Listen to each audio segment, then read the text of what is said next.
여러분 안녕하세요. 두두전도사입니다.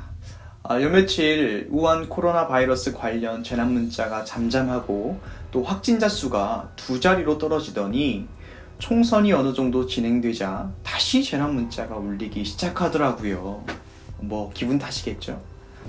벌써 두 달이 넘게 지속된 이 코로나 바이러스는 전 세계적으로 팬데믹 쇼크를 가져왔고 앞으로 이런 상황이 지속될 경우 전 세계적인 경제 공황이 올 수 있다는 예측이 우후죽순처럼 들리고 있어요. 코로나 바이러스로 인해 제가 생각한 것보다 더 오랜 시간 주일 예배 인원 축소와 수산학 예배가 중단되면서 한 가지 깨닫게 된 것이 있습니다. 바로 보이지 않는 것에 대한 중요성입니다. 사람의 눈에 보이지 않지만 분명히 존재하는 작디 작은 바이러스 때문에 전 세계적으로 몸살을 앓고 있는 이 현실을 보면서 여러분은 어떤 생각을 하시나요? 인류 역사상 유례가 없는 최첨단 과학기술을 입고 살아간다고 자부하고 허세 부리던 모습은 어디 가고 똥유지 하나, 마스크 하나 사려고 여기저기 발품을 파는 모습이 안쓰럽게 느껴집니다.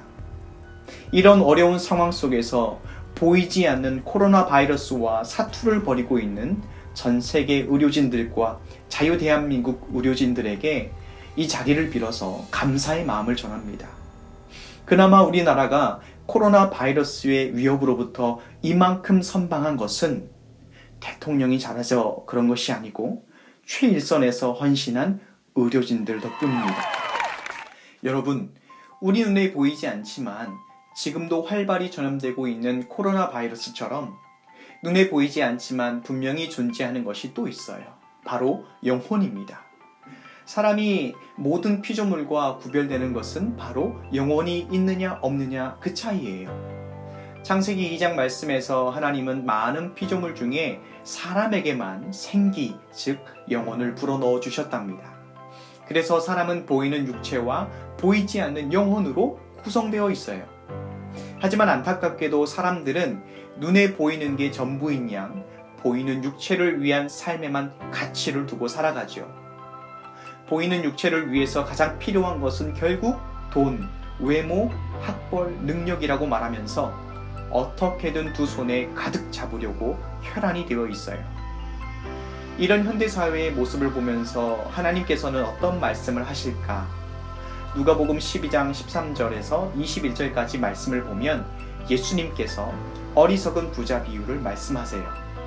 어떤 한 부자가 해마다 풍년이 들자 더 이상 곡간의 곡식을 채울 수가 없게 되었어요.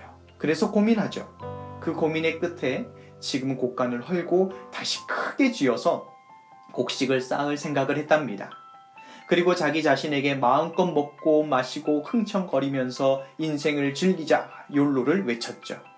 그러자 하나님께서 부자에게 이렇게 말씀하세요. 어리석은 자여, 오늘 밤에 네 영혼을 거두어 가면 이 곡식은 누구의 것이 되겠느냐?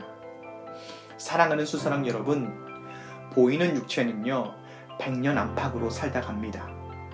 이 짧은 인생에서 돈, 외모, 학벌, 능력을 갖추기 위해 아등바등 살기보다 보이지 않지만 진짜 나인 영혼을 위해 삶의 무게를 옮겨야 되지 않을까요? 사람의 육체는 땅에 묻혀 흙으로 돌아가지만 영혼은 영원한 천국 아니면 영원한 지옥에서 살게 된다는 사실을 꼭 기억하길 바래요.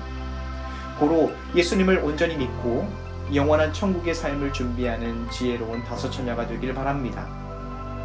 엄청난 영토를 정복했던 알렉산더 대왕은 자신이 죽자 양쪽 관에 구멍을 뚫어 자신의 손을 보이게 했다고 해요.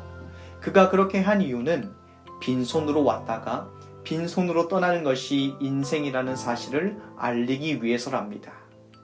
그러니 나를 사랑하사 나를 위하여 독생자까지 아낌없이 내어주신 하나님 아버지만을 믿고 신뢰하며 감사로 살아간다면 분명 하나님께서 보호하시고 우리의 삶을 이끄실 거예요. 행복한 삶은 다른 것이 아닙니다. 오직 하나님의 아들 나사렛 예수 그리스도의 이름을 가진 자는 행복한 삶의 완벽한 조건을 이미 갖춘 거예요.